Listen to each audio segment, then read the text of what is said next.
جلسوں کے اندر بھی اللہ سے نہیں ڈر رہا ہے.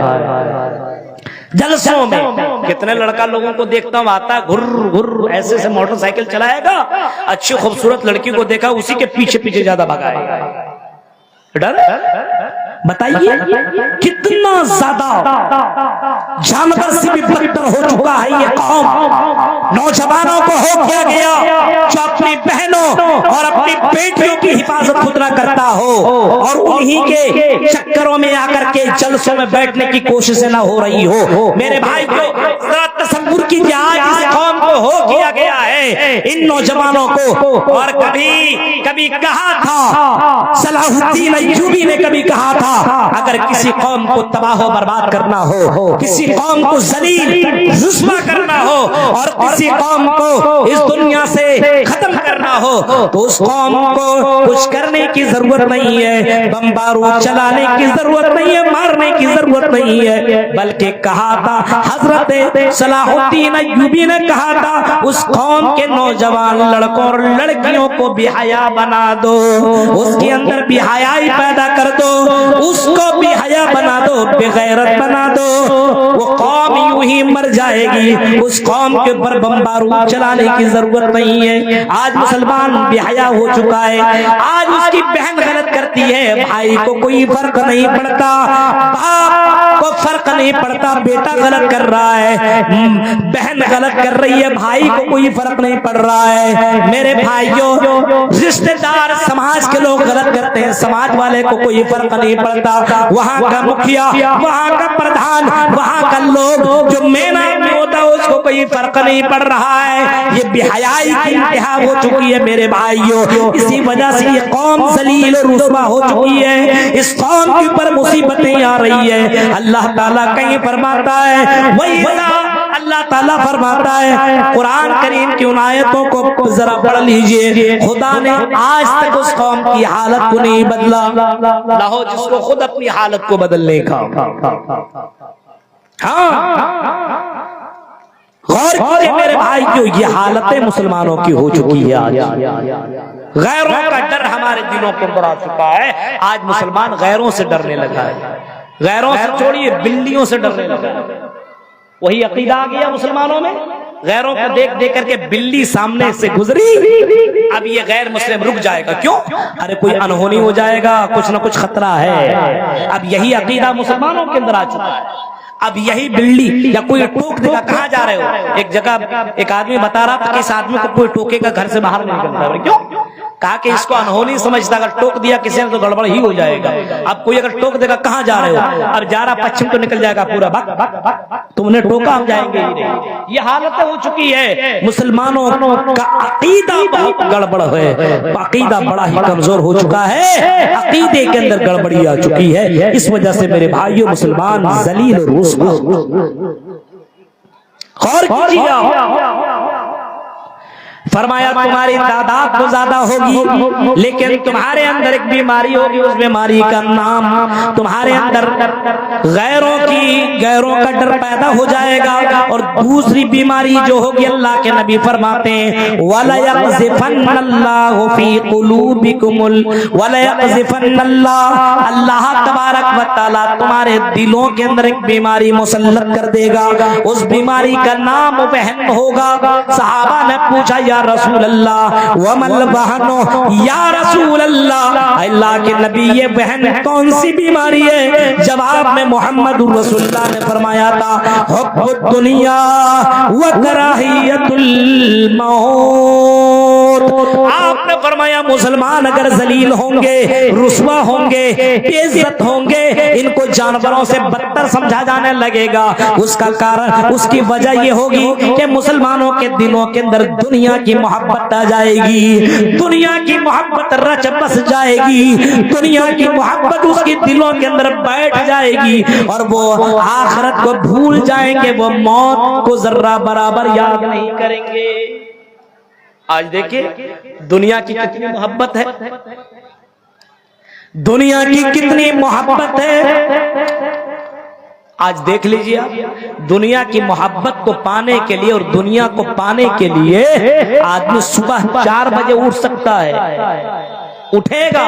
اگر کوئی بولے گا کشن گنج کے اندر تمہیں 10,000 روپیہ دیں گے صبح 4 بجے آ جانا, وہ پیسہ پانے کے لیے 4 بجے نکل جائے گا اس ٹھنڈ میں. لیکن اللہ کہتا ہے الصلاۃ خیر من النوم, اے میرے بندو نیند سے بہتر نماز ہے, آؤ مسجدوں میں, یہ نماز تمہیں جنت تک پہنچائے گی, یہ نماز تمہیں بے حیائیوں اور برائیوں سے روکے گی, یہ نماز جنت کی کنجی ہے, آؤ مسجدوں کی طرف آؤ. لیکن آج فجر کے وقت اپنے مسجدوں کا جائزہ لو, اے مسلمانوں مسجدیں ویران پڑی ہوئی ہے. کیا 10,000 کی اہمیت تمہاری نظر میں, 10,000 کی اہمیت مسجد, 10,000 کی اہمیت نماز سے زیادہ بڑھ چکی ہے؟ میرے بھائیو یہ حالات مسلمانوں کی ہو چکے ہیں. حب دنیا, فرمایا دنیا سے بڑی محبت ہو جائے گی, وکراہیت الموت, اور موت سے لوگوں کو نفرت ہو جائے گی. آج دنیا دنیا دنیا لگا ہوا ہے, چاہے جیسے بھی ہو دنیا آنی چاہیے, دنیا آنی چاہیے. شادی بیاہ میں دیکھیں دنیا کو پانے کے لیے کون سا طریقہ نہیں اپناتا ہے. کہیں کسی کا رشتہ لگا اور وہاں پہ ڈیمانڈ کم دے رہا ہے, پیسہ کچھ کم دے رہا ہے, اور کسی دوسری جگہ سے رشتہ آ گیا اور وہاں سے پیسہ زیادہ مل رہا ہے, اس کو ڈیلیٹ مار دیا رشتہ کو, اور پیسے کے چکر میں دوسری جگہ نکاح کر دیا. یہ آپ کے یہاں نہیں ہو رہا؟ یہ کیا مسلمان ہے؟ یہ دنیا کی محبت نے, دولت کی لالچ نے انسان کو حرام خوری کرنے پر آمادہ کر دیا ہے. حرام خور میرے بھائیو, حرام خور بنا دیا ہے مسلمانوں کو. دنیا کی محبت نے مسلمانوں کو تباہ و برباد کر کے رکھ دیا ہے. اسی محبت کو اللہ کے نبی صلی اللہ علیہ وسلم نے باقاعدہ کبھی آپ نے فرمایا تھا کہ یہ دنیا تمہیں دھوکے میں نہ ڈالے اور اس کی محبت میں تم ڈوب نہ جاؤ. ہاں, اس کی محبت میں اگر ڈوب گئے تو تمہاری آخرت برباد ہو جائے گی. اگر اللہ کے نبی صلی اللہ علیہ وسلم دولت سے محبت کرتے, دنیا سے محبت کرتے, تو اللہ کے نبی صلی اللہ علیہ وسلم پہاڑ کو بھی سونا بنوا سکتے تھے, اور اللہ سے دعا کر کے پہاڑ کو بھی سونا کروا سکتے تھے. اللہ کے نبی بہترین قالین اور بستروں کے اندر سو سکتے تھے. لیکن آپ کو جب پوچھا گیا اور سوال کیا گیا ہے محمد صلی اللہ علیہ وسلم, آپ ہمارے سردار ہیں, ہمارے آقا ہیں, ہمارے بادشاہ ہیں, اے محمد صلی اللہ علیہ وسلم آپ کے لیے ہم نرم گرم بستر لا کر کے دے دیں, آپ کو ہم قالین لا کر کے دے دیں, آرام پہ بستر لا کر کے یہاں ہم کے پاس رکھ دیں. آپ نے جواب دیا تھا میرے صحابیوں کیا کہہ رہے ہو, کیا کہہ رہے ہو, یہ دنیا سے ہمیں کیا مطلب, دنیا کی چیزوں سے ہمیں کیا لینا دینا ہے. ہم دنیا کے اندر مسافر بن کر کے آئے, تھوڑا سا آرام کر لیتے ہیں پھر نکل جائیں گے. کہیں آرام کے بستروں کے اندر میں سو گیا اور کہیں میری تہجد کی نماز چھوٹ گئی تو میں اللہ کے یہاں کیا جواب دوں گا. کہیں میری فجر کی نماز چلی گئی تو میں اللہ کے یہاں کیا جواب دوں گا. میرے بھائیو تمہارا نبی اتنا زیادہ آخرت کی فکر کرنے والا تھا, تمہارا نبی اتنا زیادہ نماز کی فکر کرنے والا تھا. میرے بھائیو تمہارا نبی اتنا زیادہ دنیا سے دور رہنے والا تھا. تمہیں کیا ہو گیا ہے کہ دنیا کی دولت میں اور دنیا کی محبت میں اتنا گرفتار ہو چکے ہو کہ سسرال سے تمہیں کچھ بھی مل جائے, حرام چیزیں مل جائے تب بھی لینے کے لیے تیار. آج دیکھیے کئی جگہوں میں یہاں چلتا ہے کہ نہیں چلتا ہے, دولہے کو سونے کی چین دی جاتی ہے, بٹن بھی دیا جاتا ہے. زندگی میں بٹن نہیں دیکھا, سسرال سے لیتا ہے سونے کا بٹن. بتائیے, سونے کا بٹن لے رہا ہے, چین لے رہا ہے. ہاں بتائیے, مردوں کے لیے حرام ہے لیکن دولت آ رہی ہے نا, آنے دو. پلنگ لے رہا ہے, اور جب پلنگ کی باتیں کرے گا برانڈ پلنگ چاہیے, عام پلنگ نہیں. گاڑی لینے کی بات کرو تو چوائس جا کر کے خود کرے گا, یہ نہیں چلے گا یہ چلے گا. اب اتنی اوقات ہے تو خود سے لے لے. سسرال والے کے سامنے جا کر کے اپنی بھوکال مارتا ہے. بتاؤ میرے بھائیو, اگر تم کو لینا ہی ہے تو خود سے لو. یہ کہاں کا انصاف ہے کہ تم کو وہ بیٹی بھی دے, تمہاری زندگی کے اندر وہ سکون پہنچانے والی عورت بھی دے, ہاں, اور اسی گھر کے اندر تم ڈاکہ ڈال رہے ہو, اسی کے باپ کو تم پریشان کر رہے ہو, اسی کے گھر والے کو تم نوچ رہے ہو. تو بتاؤ میرے بھائیو, تم سے بڑھ کر کے کوئی ڈکیت بھی ہو سکتا ہے, کوئی لٹیرا بھی ہو سکتا ہے؟ نہیں ہو سکتا ہے میرے بھائیو. یہ حالات مسلمانوں کے ہو چکے ہیں. آج حرام خوری, دنیا کی محبت میں لوگوں کو حرام خور. یہ حالت ہو چکی ہے. حب الدنیا و کراہیت الموت فرمایا دنیا کی محبت رچ اور بس جائے گی, دنیا کی محبت دلوں میں آ جائے گی. مردوں کے اندر بھی یہ محبت تو عورتوں کے اندر بھی دنیا کی محبت کم نہیں ہے. ان عورتوں کے پاس بھی دنیا کی بڑی زیادہ محبت آ چکی ہے. اپنے شوہروں سے یہ میک اپ کا تو سوال کرے گی, اپنے شوہروں سے الگ الگ ڈیمانڈ تو کرے گی, لیکن کبھی اپنے شوہروں سے یہ نہیں کہے گی اے میرے شوہر جنازہ, اے میرے شوہر مصلی لا دو میں نماز پڑھوں گی, اے میرے شوہر گھر کے اندر نماز پڑھنے کا مصلی نہیں ہے, گھر کے اندر نماز پڑھنے کے سامان ہمارے پاس نہیں ہے, نقاب لا دو, حجاب لا دو. ہم بے پردہ ہو کر کے راستوں میں نکلتے, دوسروں کی نظریں ہمارے اوپر آ جاتی ہے, گناہ ہمیں ملتا آپ کو ملتا ہے. ہم نقاب میں چلیں گے کیونکہ اللہ کے نبی صلی اللہ علیہ وسلم نے نقاب میں چلنے کا حکم دیا, حجاب کا حکم اللہ کے نبی نے دیا ہے, اس وجہ سے حجاب ہم کیا کریں گے. کبھی عورتوں نے اپنے شوہروں سے یہ کہتے ہوئے آپ اپنی عورتوں کو آپ نے کبھی نہیں سنا ہوگا اے میرے شوہر گھر کے اندر قرآن نہیں ہے, ذرا قرآن کے نسخے لا کر کے رکھ دو, اے میرے شوہر گھر کے اندر اسلامی کتابیں نہیں ہیں, اسلامی کتابیں لا کر کے رکھ دو. ان کو بس دنیا کی دولت چاہیے, یہ میک اپ لا دو, یہ چوڑیاں لا دو, یہ چیزیں لا دو, وہ چیزیں لا دو. میرے بھائیوں مردوں کے اندر بھی دنیا کی محبت آ چکی تو عورتوں کے اندر بھی دنیا کی بڑی زیادہ محبت آ گئی ہے. آج دیکھو ان جلسوں کے اندر بھی تم دیکھو میرے بھائیوں کتنی محبت ہے. عورتیں جو جلسوں کے اندر آیا کرتی ہے, اتنے قانون نافذ کرنے کے باوجود یہ عورتیں ضرور بازاروں کے اندر جائیں گی, یہ عورتیں ضرور میک اپ کا سامان خریدی گی, جلیبی خریدی گی, چوڑیاں خریدی گی, اور اسی طریقے سے یہ طرح طرح کے سامان خریدا کرے گی. آئی عورتوں جلسوں کے اندر جو تم آتی ہو اور تمہارے لیے الگ سے پنڈال لگایا جاتا ہے, اتنا زیادہ خرچ کیا جاتا ہے, کیوں کیا جاتا ہے؟ تاکہ تمہیں قرآن و حدیث کی باتیں سننے کو مل جائے. لیکن اس کے باوجود ان عورتوں کی دلوں کے اندر دنیا کی محبت اتنا بیٹھ چکی ہے کہ ان کو قرآن و حدیث سے ذرہ برابر لگاؤ نہیں ہے, اور یہ بازاروں میں اپنا ٹائم گزارے گی. 2 بجے 3 بجے تقریر کرتے اگر میں نکلتا ہوں تو عورتوں کو میں نے جلیبیاں خریدتے ہوئے پایا, میں نے عورتوں کو لڑکوں کے ساتھ انجوائے کرتے ہوئے میں نے دیکھا ہے. میرے بھائیوں مردوں کے اندر بھی دنیا کی محبت, عورتوں کے اندر بھی دنیا کی محبت. غور کرو ذرا بتاؤ جب اتنی محبت آ چکی ہے تو اللہ رب العالمین اپنی رحمتیں کہاں سے اتارے گا, اپنی برکتیں کہاں سے اتارے گا. اللہ کے نبی نے فرمایا جب دنیا کی محبت آ جائے گی تو اللہ تعالیٰ تمہیں ذلیل اور رسوا کر دے گا. آج ذلیل اور رسوا ہو چکے ہیں, محبت دنیا کی محبت نے لے ڈوبا ہے. غور کیجئے میرے بھائی, آج ہم ذلیل اور رسوا ہیں کیونکہ ہمیں دنیا سے بڑی محبت ہے. حالانکہ یہ دنیا زیادہ دن تک رہنے والی نہیں ہے. کب تک رہے گی آپ کے لیے؟ 50 سال 60 سال 70 سال بوڑھے ہو جاؤ گے تو دوسرے لوگ کہیں گے بڑھوا مرتا کیوں نہیں ہے, خالی ڈسٹرب کرتا ہے, ٹینشن دیا رہتا ہے, بوڑھا مر جائے جیسے ہمیں ٹینشن میں مبتلا کر دیا ہے. یعنی 70 سال کراس کر جانے کے بعد آپ کی کوئی حیثیت اس دنیا کے اندر نہ ہوگی میرے بھائی.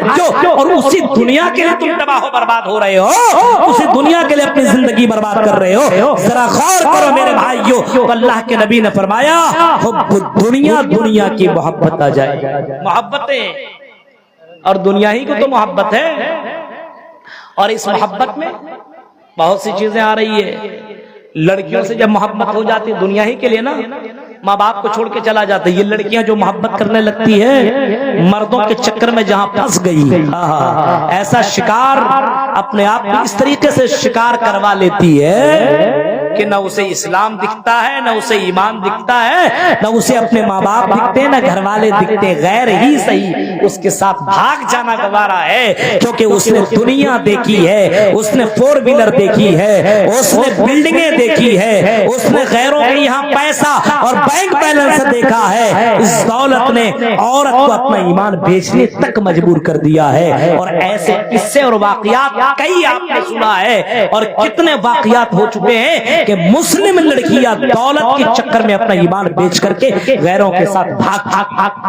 یہ کوئی نئی باتیں اور کوئی غلط باتیں نہیں بول رہا ہوں، یہ ساری سچائیاں ہیں۔ اندور کی دھرتی پر دیکھو، اتر پردیش کے اندر چھوڑو، آپ کسی بنگال کی سرزمین کے اندر کتنی لڑکیاں غیروں کے ساتھ بھاگ رہی ہے، آپ کو کہاں معلوم کیوں بھاگ رہی ہے؟ ارے یہ مسلمان کیا دے گا، انجوائے تو اس میں ملنے والی ہے، شراب بھی ہے، ہاں دولت بھی ہے، یہ بھی ہے، وہ بھی ہے۔ یعنی دنیا کی محبت نے عورت کو اپنا ایمان بیچنے تک مجبور کر دیا۔ افسوس کی بات ہے میرے بھائی، صد افسوس کی باتیں ہیں۔ فرمایا حب الدنیا و کراہیت الموت، دنیا سے تو محبت ہوگی، اور دوسرا آپ نے فرمایا و کراہیت الموت، ان کو موت سے نفرت ہو جائے گی۔ موت اس کے بارے میں بولیے گا، موت کے بارے میں کبھی تذکرہ ہی نہیں کرے گا، موت کے بارے میں کبھی بات ہی نہیں کرے گا۔ آج دیکھیں مسلمانوں کو دیکھ کے کبھی کبھی کسی دوستوں کو آپ نے سنا ہے موت کے بارے میں، قبر کے بارے میں بات کرتے ہوئے آپ نے کبھی سنا؟ نہیں سنا ہوگا، کبھی نہیں بات کرے گا، ہمیشہ بات کرے گا مولوی صاحب یہ بتائیے یہ کروڑ پتی کیسے بن جائیں گے یار؟ کون سا ایپ ہے جس میں ہم کچھ کریں اور ہم فوراً ہی پیسے والے بن جائیں؟ کون سی تجارت کریں جس کی وجہ سے ہم مالا مال ہو جائیں؟ یعنی صرف دنیا کے بارے میں باتیں کرے گا، کبھی بھی وہ موت اور قبر اور آخرت کے تعلق سے آپ باتیں کرتے ہوئے مسلمانوں کو بہت کم پائیں گے۔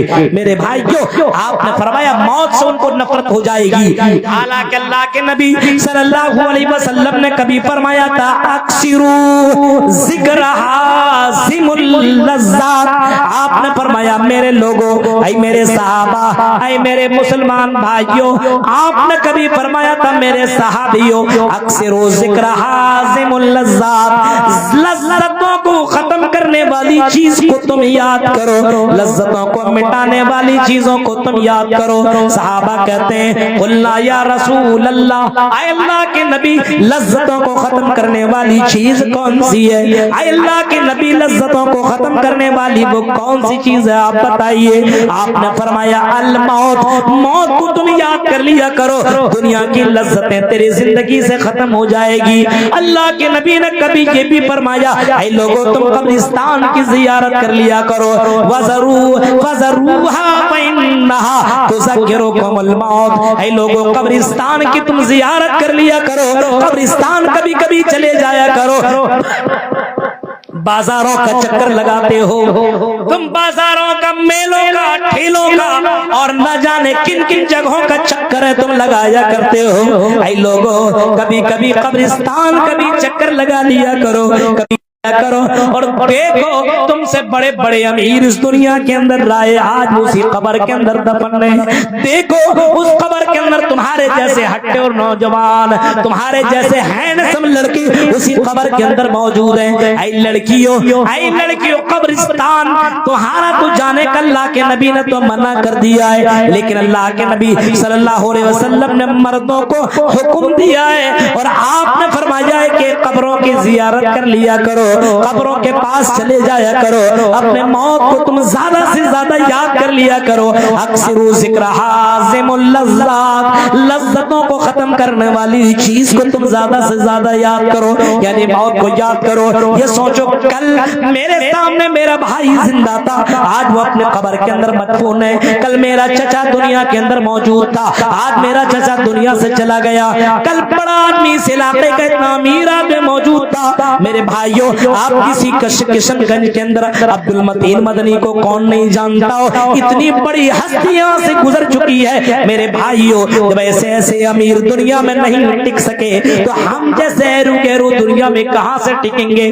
ہمیں بھی اسی قبر کے اندر دفنا دیا جائے گا جس قبر کے اندر نہ تکیہ نہ بستر نہ بچھونا نہ پنکھا نہ اے سی نہ کولر، یہ کوئی چیزیں ہمیں اور آپ کو ملنے والی نہیں ہے۔ میرے بھائیوں اس قبر کی تیاری کرو، اور اس قبرستان کے بارے میں کبھی کبھی کبھی تذکرہ کر لیا کرو, کبھی کبھی باتیں کر لیا کرو. محمد رسول اللہ صلی اللہ علیہ وسلم کو دیکھو, ایک جنازے کے نماز میں آپ تشریف لے گئے, ابھی قبر کھودی جا رہی ہے, نبی اکرم بیٹھے ہوئے, نبی اکرم صلی اللہ علیہ وسلم کے ہاتھ میں ایک تنکا ہے, اور اسی تنکے سے زمین کو آپ کھود رہے ہیں, اسی تنکے سے آپ زمین کے اندر کچھ لکھ رہے ہیں, کھود رہے ہیں میرے بھائیوں. اور آپ کو لوگوں نے دیکھا, صحابہ نے دیکھا کہ محمد رسول اللہ کی آنکھوں سے آنسو نکل رہے ہیں. جب صحابہ نے نبی کو روتے ہوئے دیکھا, اپنی آنکھوں سے آنسو بہاتے ہوئے دیکھا, تو صحابہ بھی رونے لگے, صحابہ کی آنکھوں سے بھی آنسو گرنے لگے. لوگوں نے پوچھا, آپ نے پوچھا اے میرے صحابیوں کیوں رو رہے ہو؟ صحابہ کہتے ہیں اللہ کے نبی ہم نے آپ کو روتے ہوئے پایا تو ہم بھی رو رہے. آپ نے جواب دیا اعدوا لمثل ھذا, اے لوگو اس جگہ کی تیاری تم بھی کرو, اعدوا لمثل ھذا, اس قبر کی تیاری تم بھی کرو. آج فلاں کو دفن کیا جا رہا ہے, کل تمہیں اسی قبر کے اندر دفن کر دیا جائے گا. غور کرو میرے بھائیو, تو اکثرو ذکر حازم اللذات, لذتوں کو ختم کرنے والی چیز کو زیادہ سے زیادہ یاد کرو. تو یاد کرو گے تو ظاہر سی بات ہے دنیا کی محبت کم ہو جائے گی. ہاں, اور دنیا کی محبت جیسے ہی کم ہو جائے گی تمہارا ایمان بڑھنے لگے گا, اور جب تمہارا ایمان بڑھے گا تو اللہ تبارک و تعالیٰ پھر تمہیں اسی ہندوستان کی دھرتی پر پھر تمہیں حکمراں اور پھر تمہیں خلیفہ بنائے گا, کیونکہ اسی سرزمین ہند کے اندر مسلمانوں نے لگ بھگ 1000 سال تک حکومت کی ہے. آج ہم مظلوم ہیں, مجبور ہیں, محکوم ہیں. ہاں, آج ہم دوسروں کے تلبے کے نیچے ہیں, دوسروں کے نیچے ہم زندگی کاٹ رہے ہیں. ایک دور تھا کہ مسلمانوں کا چلتا تھا, مسلمانوں کی حکومتیں چلتی تھی, لیکن جس طریقے سے دھیرے دھیرے مسلمانوں نے ایمان کو کھویا, اپنے اسلام کو ختم کیا, اور اس دنیا کی چمک دمک میں جیسے ہی ڈوبا. تاریخ کی کتابوں کو آپ پڑھیے, آپ کو پتا چلے گا ایسے ایسے بادشاہ گزرے ہیں کہ بادشاہ ہر سیڑھی کے اوپر ایک خوبصورت لڑکی رکھتا تھا. ایک ایک سیڑھی جیسے چڑھتا تھا اور اس خوبصورت لڑکی کو کس کرتا تھا, انجوائے کرتا تھا, مست. مسلمان حکمراں بادشاہ کا یہ حال تھا. اب بتائیے جب دنیا کی چمک دمک میں ڈوبا تو اللہ نے دنیا میں ایسی ذلت لاگو کی ہے کہ ابھی 50 سال تک نہیں دکھ رہا ہے کہ مسلمان یہاں پہ حکمرانی کریں گے, نظر نہیں آتا دور دور تک. اب تو بھائی مسلمان کا مکھیا تک بھی بڑی مشکل سے بن پاتا ہے, بڑی مشکل سے. وہ تو سانسد تو جانے کے دور کی بات ہے, بڑی مشکل سے ہو پا رہا ہے. کیوں؟ اس کی وجہ یہی ہے کہ ہم ایمان میں بہت ہی زیادہ کچے ہو چکے ہیں. آئیے میں اپنی بات کو آگے بڑھا رہا ہوں, بڑی تیزی کے ساتھ وقت گزرتا چلا جا رہا ہے, تو ہم ذلیل اور رسوا ہیں. ہمارے اندر 2 بیماری آ چکی ہے. اب ان بیماریوں کو اگر ختم کرنا ہے تو ہم کیا کریں؟ پہلا کام ہمیں اپنے اندر ایمان پیدا کرنا ہوگا, توحید پیدا کرنا ہوگا. پہلا توحید کو ایک دم مضبوط کرنا ہوگا. کچھ بھی ہو جائے اللہ کے علاوہ غیروں کے سامنے نہیں جھکنا ہے سارے مسلمانوں کو. لیکن آج دیکھیں مسلمانوں کو کتنے مزاریں بنے ہوئے, کتنے ایسی قبریں جہاں پہ باقاعدہ جا کر کے چادریں چڑھا کر ان کے بیٹا بیٹی لوگ مانگتا ہے. آپ نے دیکھا چادریں چڑھاتا ہے, منتیں مانگتا ہے, بیٹا بیٹی مانگتا ہے, اور نہ جانے کون کون سے خرافات کرتا ہے. ان تمام قبروں کو اور ان پجاریوں کو اور ان کٹملاؤں سے اس قوم کو پہلے دور رکھنا ہوگا, نجات دلانی ہوگی. اور میرے بھائیو جب تک یہ قبر پجوا لوگ ختم نہیں ہوگا, جب تک یہ شرک کا یہ اڈے, شرک کے اڈے نہیں بند ہوں گے, جب تک کہ لوگوں کے اندر توحید پیدا نہیں ہوگا, جب تک کہ ایمان مضبوط نہیں ہوگا, اللہ کی قسم ایسی رسوا اور ذلیل ہم اور آپ ہوتے رہے. توحید پیدا کرنے کی ضرورت ہے, کیونکہ اسی توحید کے لیے اور اسی شرک سے دور رکھنے کے لیے اللہ تعالیٰ نے بے شمار رشیوں کو, منیوں کو, پیغمبروں کو روئے زمین کے اندر بھیجا ہے. وَلَقَدْ بَعَثْنَا فِي كُلِّ أُمَّةٍ رَسُولًا أَنِ اعْبُدُوا اللَّهَ ہم نے ہر امت کے اندر کوئی نہ کوئی رسول ہم نے بھیجا ضرور، اور رسولوں کو بھیجنے کا میرا مقصد یہی تھا۔ اللہ کہہ رہا ہے ہم نے رسولوں اور پیغمبروں کو روئے زمین اور دھرتی کے اندر اسی وجہ سے بھیجا آنے عبود اللہ، تاکہ ایک اللہ کی عبادت کرے۔ اے مسلمانوں، صرف رمضان میں اللہ کی عبادت نہ کرو، بلکہ تم ٹھنڈی میں بھی اللہ کی عبادت کرو، گرمی میں بھی تم عبادت کرو، شادی سے پہلے بھی تم اللہ کی عبادت کرو، شادی کر لینے کے بعد بیوی کا غلام نہ بن جاؤ، جورو کا غلام نہ بن جاؤ، تم شادی کے بعد بھی تم اللہ کی عبادت کرتے رہو۔ اگر تم مزدور ہو، کام کرنے والے ہو، تب بھی تم اللہ کی عبادت کرو۔ ضروری نہیں ہے کہ مدرسے میں پڑھو تبھی تم اللہ کی عبادت کرو، بزنس کر رہے ہو تب بھی تم اللہ کی عبادت کرو۔ میرے بھائیو، اگر مرد ہو تب بھی عبادت کرو، عورتیں ہو تب بھی تم عبادت کرو، کیونکہ اس عبادت کے لیے تو اللہ تعالیٰ نے ہمیں اور آپ کو دنیا میں پیدا کیا ہے۔ جیسا کہ میں نے قرآن کی آیتیں پڑھی تھی، وَمَا خَلَقْتُ الْجِنَّ وَالْإِنسَ إِلَّا لِيَعْبُدُونَ، اے میرے بندوں صرف میری عبادت کرو۔ اسی عبادت کے لیے تو اللہ تعالیٰ نے ہم انسانوں کو روئے زمین کے اندر پیدا کیا ہے۔ مانگو تو صرف اللہ سے مانگو۔ ہندو دھرم کی کتابوں کو آپ پڑھیں گے تو ان کے یہاں بھی یہی لکھا ہوا ہے، یچتیو یوم مہنستسما دے بشوری رشا، مانگو تو اسی ایک بھگوان سے مانگو، اسے ایک ایشور سے مانگو، اسی ایک اللہ اور گاڈ سے مانگو، اس کے علاوہ دنیا کا کوئی دیوی دیوتا تمہیں کچھ بھی نہیں دے سکتا ہے، اس کے علاوہ کوئی ذرہ برابر تمہیں کچھ دینے والا نہیں ہے۔ ما لا ينفعك ولا يضرك، فرمایا ولا تدع من دون اللہ، اللہ کے علاوہ کسی کو مت پکارو، اللہ کے علاوہ کسی کے سامنے اپنے حاجتیں مت رکھو، کوئی بیٹا بیٹی دینے والا نہیں، کوئی عزت و ذلت دینے والا نہیں ہے، کوئی تمہیں دنیا میں ذرہ برابر کچھ نہیں بگاڑ سکتا ہے۔ ولا تدع من دون اللہ ما لا ينفعك ولا يضرك فإن فعلت فإنك إذا من الظالمین، فرمایا اگر تم نے ایسا کیا، یعنی اللہ کے علاوہ کسی اور کو تم نے پکارا یا کسی اور کے اوپر تم نے توکل کر لیا، کسی اور کو تم نے بیٹا بیٹا بیٹا یا بیٹی کا مالک سمجھ لیا، عزت و ذلت کا مالک سمجھ لیا، فرمایا پھر تم ظالموں کے اندر شمار کیے جاؤ گے، ظالم مانے جاؤ گے۔ اب یہ بتائیے میرے بھائیوں، تو ہمارے یہاں سب سے پہلی چیز توحید لانی ہوگی۔ مسلمانوں کے پاس توحید کی کمی ہے، توحید کی گڑبڑی ہے۔ آج مسلمان ہو کر کے بھی اللہ پر بھروسہ نہیں کرتا۔ وہ گھر کے اندر کیا لٹکا دیا؟ قرآن کی آیتیں۔ کیوں لٹکایا بھائی؟ کس مولوی نے بولا بتائیے؟ کس مفتی نے کہا ہے کہ تم قرآن کی آیتیں لٹکا تو گھر کے اندر برکتیں بڑھے گی؟ ہے نہیں، قرآن کی آیتیں لٹکانے سے برکتیں نہیں ہوتی ہے، قرآن کی آیتیں پڑھنے سے اور تلاوت سے گھر کے اندر برکتیں آتی ہے۔ اس وجہ سے میرے بھائیو، اپنے گھر کے اندر قرآن لٹکاؤ مت، یہ غیروں کا طریقہ ہے، یہ غیر مسلکوں کا طریقہ ہے۔ جماعت اہل حدیث کے علماء ان تمام چیزوں کا بائیکاٹ کرتا ہے اور بولتا ہے اور علی اعلان یہ کہتا ہے کہ قرآن کی آیتیں لٹکانے سے کوئی فرق نہیں پڑتا ہے، قرآن کی آیتیں پڑھنے سے فرق پڑتا ہے۔ اس وجہ سے اپنے گھر کے اندر قرآن کو پڑھنے اور پڑھانے کا ماحول رکھو، کیونکہ اللہ کہتا ہے اتل ما اوحی الیک من الکتاب، اے لوگو، اے نبی، جو کتاب تمہارے پر اتاری گئی ہے اس کتاب کی تم تلاوت کرو۔ پڑھنے کا حکم دیا گیا ہے، نہ کہ لٹکانے کا حکم دیا گیا ہے۔ اس وجہ سے اپنے گھر کے اندر قرآن کو پڑھو اور قرآن کو پڑھانے کا ماحول بناؤ، توحید کو زندہ رکھو اپنے یہاں۔ اب اس کی طرف میں جانا نہیں چاہ رہا ہوں، توحید کے واقعات کی طرف، ورنہ بہت دیر ہو جائے گی۔ تو پہلا کام توحید کو بڑھاوا دینا ہے اور توحید کو اپنے یہاں زندہ رکھنا ہے۔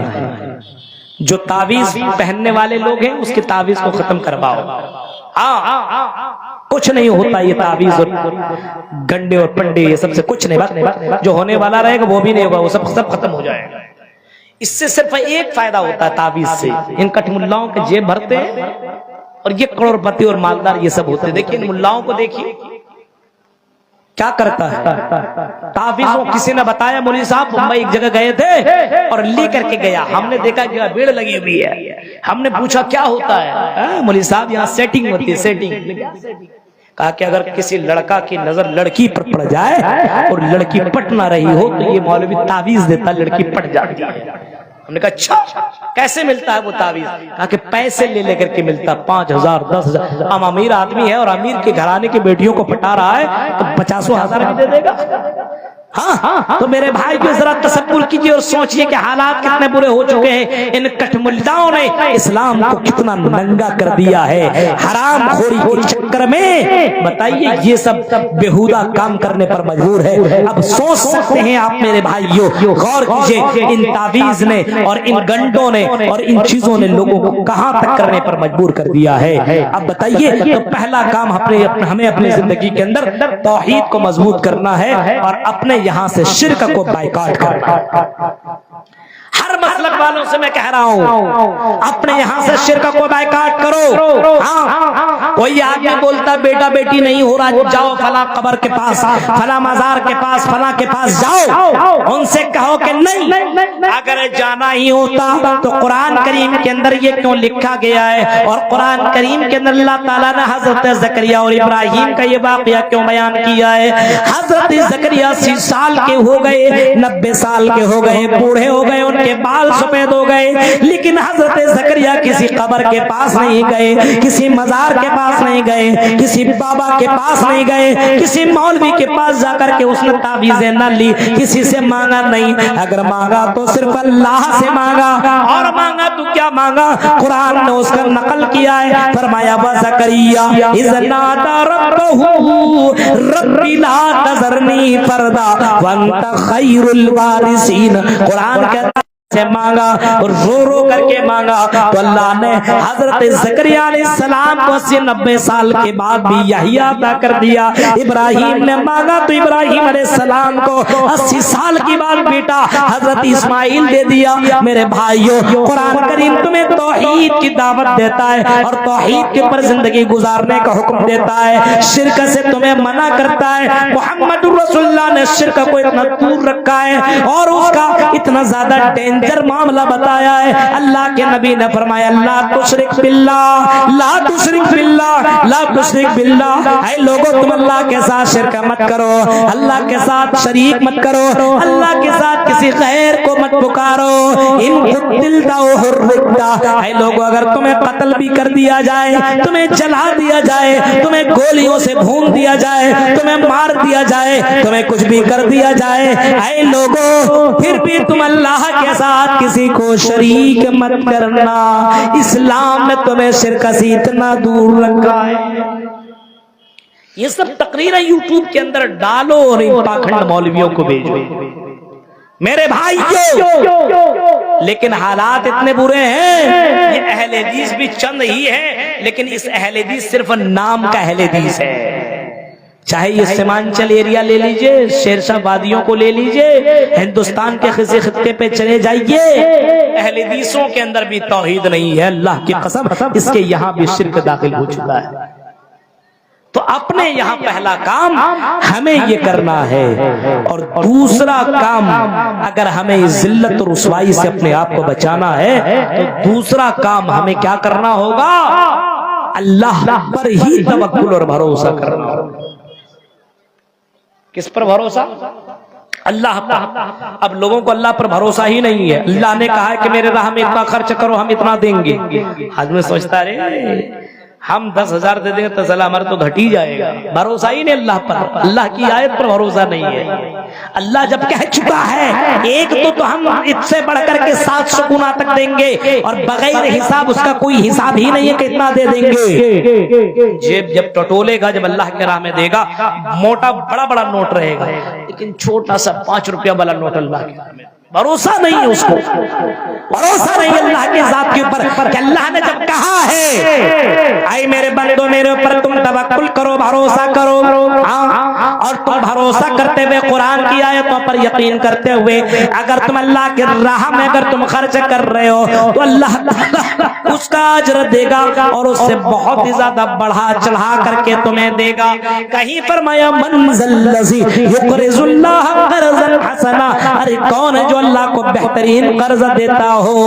کون ہے؟ لیکن آج دیکھیے چندہ وغیرہ کے لیے، چندے کے لیے اعلان کیجئے، بڑی مشکل سے جلسوں ہی میں چندہ دیں گے۔ چپکے چپکے چندہ دینے والے کتنے لوگ ہیں بتائیے تو؟ بہت کم آپ کو ملیں گے کہ چلو بھائی جلسہ نہیں ہو رہا کیا ہوا، مدرسہ تو چل رہا ہے، چلو ہم جا کر کے ایک بورا دھان اور چاول جا کر کے دے دیتے ہیں، ایک بورا ہم جا کر کے آلو پہنچا دیتے ہیں، چلو 5000 اس مرتبہ بزنس میں مجھے بہت ہی زیادہ برکت ہو گئی ہے، چلو مصیبتیں آ رہی ہے، چلو اب ہم اللہ کے راہ میں دے دیتے ہیں، شاید کہ مصیبتیں ختم ہو جائے، اور اللہ کے راہ میں خرچ کرنے سے مصیبتیں ختم ہو جاتی ہے میرے بھائیوں۔ لیکن اللہ کی آیتوں پر بھروسہ نہیں ہے، اللہ کی باتوں پر یقین نہیں ہے، یعنی آدمی اپنے منمانی سے دولتیں آ جائے تو کچھ دے دیتا ہے، اور اگر دولتیں چلی جائے تو میرے بھائی جو اگر مولوی چندہ کرنے کے لیے چلا جاتا تو بھگا دیا جاتا، ابھی بزنس صحیح نہیں چل رہا ہے میرے بھائیوں، یہ تو بہت ہی بڑا ظلم ہے، یعنی اللہ پر توکل کرنا چاہیے۔ غور کرو میرے بھائیوں، مصیبت کے وقت اللہ کے راہ میں خرچ کرنا یہ بھی ایمان کی دلیل ہے۔ آپ کے پاس مال ہو اور اس وقت تم اللہ کو دے رہے ہو، یہ بہت بڑا کمال کی بات نہیں ہے۔ جب تمہارے پاس نہ ہو اس وقت تم اللہ کو دے رہے ہو، اللہ کے راہ میں خرچ کر رہے ہو، یہ بہت بڑی بات ہے، اور یہ سب کوئی کر نہیں سکتا ہے۔ توکل اللہ کے ذات کے پر کرو، بھروسہ کرو، سارے راستے تمہارے بند ہو چکے ہیں، کوئی راستہ تمہیں نہ دکھتا ہو، لیکن کبھی تم حرام کے راستے کو مت اپناؤ، حلال کے راستوں ہی کو اپناؤ، کوئی راستہ تمہیں کمائی کا نہیں دکھ رہا ہو، اب یہ مت سمجھو جب ہمارے پاس کوئی کمانے کا راستہ نہیں ہے چلو ہم ڈاکہ ڈال لیتے ہیں، چلو ہم چوری کر لیتے ہیں، میرے بھائیو یہ سب مت کرو، اللہ پر بھروسہ کرو۔ وَمَن يَتَّقِ اللَّهَ يَجْعَلْ لَهُ مَخْرَجًا، جو اللہ سے ڈرے گا، اللہ پر توکل کرے گا، اللہ تعالیٰ اس سے نکلنے کا راستہ بنا دے گا۔ اللہ اپنے بندوں کو کبھی رسوا نہیں کیا ہے، اللہ کبھی اپنے بندوں کو اکیلا نہیں چھوڑا۔ حضرت محمد رسول اللہ کی زندگی کو دیکھو، اللہ کے نبی اللہ پر اتنا بھروسہ کر رہے ہیں، جب اللہ کے نبی مکہ سے جانے لگے مدینہ کی طرف، جب ہجرت کرنے کا اللہ کے نبی کو حکم ہو گیا، اللہ کے نبی جا رہے ہیں، آپ کے ساتھ آپ کا ساتھی، آپ کا فرینڈ حضرت ابو بکر بھی ہیں، اور اللہ کے نبی اور حضرت ابو بکر صدیق رضی اللہ تعالیٰ عنہ غار ثور کے اندر چھپے ہوئے ہیں، غار ثور کے اندر ہے، دشمن آیا اور غار ثور تک بھی پہنچا، اور اتنا قریب پہنچا کہ حضرت ابو بکر کہتے ہیں لو نظر احدکم الی قدمیہ لابصر، اگر یہ دشمن اپنے پیروں کی طرف دیکھ لے، قدموں کی طرف دیکھ لیں تو اے محمد صلی اللہ علیہ وسلم یہ ہمیں دیکھ لیں گے، یہ ڈر ڈر کے حضرت ابو بکر اللہ کے نبی سے کہہ رہے ہیں اے اللہ کے نبی اگر یہ اپنے قدموں کی طرف نظریں کر لیں تو ہمیں دیکھ لیں گے۔ اللہ کے نبی کا توکل اور بھروسہ دیکھو، جواب دیا تھا اے ابو بکر کیوں گھبرا رہے ہو، لا تحزن ان اللہ معنا، اللہ ہمارے ساتھ گھبرانے کی ضرورت نہیں ہے۔ یہ توکل اپنے یہاں پیدا کرو، یہ اللہ پر بھروسہ پیدا کرو، دنیا کی ساری طاقتیں مل کر کے ہمیں ذلیل کرنا چاہے، اللہ کی قسم اللہ اگر ہمیں عزت دینا چاہے گا تو دنیا کی کوئی طاقتیں ہمیں ذلیل نہیں کر سکتی ہے، شرط یہ ہے کہ اللہ کی ذات کے اوپر تم توکل کرو۔ یہ سب تقریریں کرتے رہو، مولوی صاحب ایک کان سے سنیں گے دوسرے کان سے نکال دیں گے، بس آپ تقریر کر لو اور کل ہم نمبر دیں گے کس مولوی نے کس طریقے سے تقریر کی ہے، کس کی تقریر نمبر 1 تھی، کس کی تقریر نمبر 2 تھی، یہی بھاشن اور یہی باتیں ہوں گی۔ تو میرے بھائیوں ایک بج چکا ہے اور اس سے زیادہ ہو چکا ہے، اور آپ کو جیسا کہ معلوم ہے ابھی کنٹینیو میرے پروگرام لگے ہوئے، روز بولنا پڑتا ہے اور روز تقریریں کرنی پڑتی ہے، کرنے کا پوری رات بھر ہم تقریر کریں گے تو ایسی تقریر کرتے رہ جائیں گے، وہ ایک الگ سی بات ہے میرے بھائی جو، لیکن رات زیادہ ہو چکی ہے اور کشن گنج کے اس علاقے کے اندر 12-1 بجے تک پروگرام بہت ہو گیا، سمجھ لیجئے کمپلیٹ ہو گیا ہے، تو آخری وقت تک ہم پہنچ چکے ہیں۔ اب ہم آخر میں یہی باتیں کریں گے کہ اللہ کے ذات کے پر توکل اور بھروسہ اگر آپ کو ہے کہ اللہ تعالیٰ واقعی اپنی باتوں کے اندر سچا ہے، پکا ہے، اور اللہ جو کہتا ہے کر کے دکھاتا ہے۔ تو میرے بھائیوں، یہ مدرسہ جو آپ کی نظروں کے سامنے ہے، مدرسہ تعلیم الاسلام، اس مدرسے کو مضبوط کرنا یہ آپ کا کام ہے۔ اپنے گھر کو آپ آباد کرتے ہیں، ہر چیز اور ہر ضرورتیں آپ پوری کر رہے ہیں۔ آپ کو ضرورت ہے کہ مدرسے کے اندر جو ضرورتیں ہیں اس کو پورا کیجئے، اپنے مال کے ذریعے سے اس کو مضبوط کیجئے، اپنی دولت کے ذریعے سے اس کو مضبوط کیجئے، پیسوں کے ذریعے سے اس کو مضبوط کیجئے۔ اور جن لوگوں نے چندہ نہیں دیا ہے، جن عورتوں نے چندہ نہیں دیا ہے، ہم اعلان کرتے ہیں اور ہم کہتے ہیں اتنی تقریریں سننے کے بعد، اتنے ایمانی واقعات سن لینے کے بعد، اگر اب بھی اللہ کے راہ میں نہیں دے سکتے ہو تو تم اپنے ایمان کا جائزہ لو کہ میرا ایمان زندہ ہے کہ مر چکا ہے۔ میرے بھائیوں، آپ اس آخری پہر میں ضرور اللہ کے راہ میں دیتے چلے جائیں۔